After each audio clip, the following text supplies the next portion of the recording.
All right, so this is the next level of problem with the area between two curves. So here, I don't provide you with the boundaries, but I give you a graph and ask you to find the shaded area. The other way that I've made this slightly trickier is that I called both functions y instead of f and g, so we're going to have to be really specific when we write it out about which one's on top and which one's on the bottom.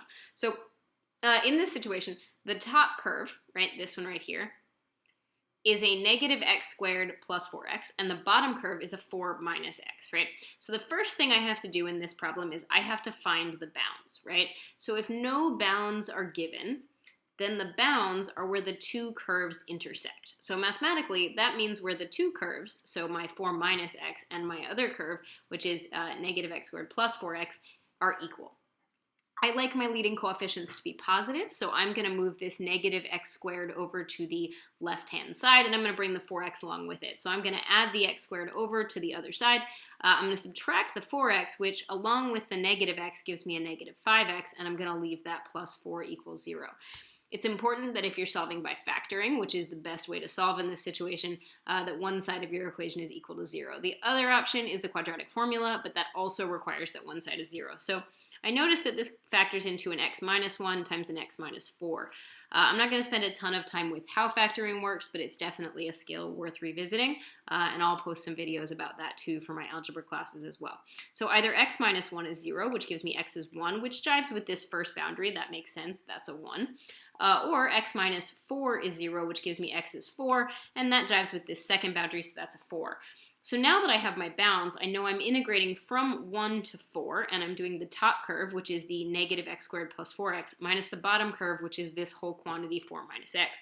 So my area should be the integral from 1 to 4 of negative x squared plus 4x. I'm going to put it in parentheses, although I don't really need it here, minus, and now I do need the parentheses, the entire binomial 4 minus x. A thing to be cautious about here is that if you don't put this in parentheses, you might only make the 4 negative and not change the sign on the x. So I get that this is the integral from 1 to 4 of a negative x squared. When I distribute this negative, I end up getting a negative 4 and a plus x. So I'm going to go ahead and put a plus 5x here minus 4 with respect to x. When I do my antiderivative, I'm going to get that this is a negative x cubed over 3 plus a 5 halves x squared minus a 4x. And unfortunately in this problem, since my boundaries don't include 0, when I plug this in, it's going to be fun. We're going to get lots of good fractions. So I'm going to get a negative 64 thirds, right, plus this is going to end up being a 5 times a 16, right, which is an 80, so 80 halves, minus a 16, right? And I'm going to leave that as is for a second, and then I'm going to subtract what happens when I plug the 1 in. So when I plug the 1 in, I get a negative 1/3 plus a 5 halves minus a 4. So before I go spending my time getting common denominators, and this is a style preference, it's up to you, I'm going to add the stuff together that already matches, because in some cases it makes it so I don't need a common denominator. It depends on the problem, but sometimes it pans out. So I'm going to go ahead up here, and I recognize that this is a negative 64 thirds, and then when I distribute this negative over here, I'm going to end up getting plus 1/3. So plus 1/3, that's going to go with the negative 64 thirds. And then I have this positive 80 halves minus 5 halves, so that's going to be a positive 80 halves, and when I distribute the negative, it's a minus 5 halves.